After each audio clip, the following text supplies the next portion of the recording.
মেয়ে বলে কি দাম নেই? আমরা কি সবসময় মাছের ছোট ছোট পিসগুলো খাবো? আর খাবো না, আজ খাবো মাছের একদম বড় পিসটা। তাই ভাবলাম চলো একটু মজা করে রান্না বান্না করি।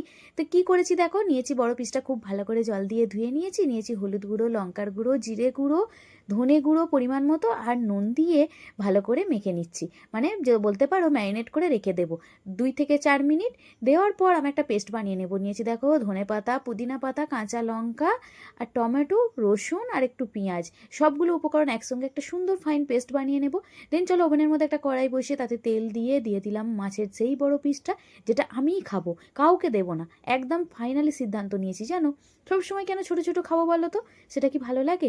দেন মাছটা তো ভাজা হয়ে গেল, ওই একই তেলের মধ্যে দিয়ে দেবো একটু কালো জিরে ফোড়ন, তার উপর দিয়ে দিলাম কুচানো পেঁয়াজ। পেঁয়াজটা একটু নাড়াচাড়া করে দিয়ে দেবো একটু গরম মশলা, তার মধ্যে এলাচ আর দারুচিনি।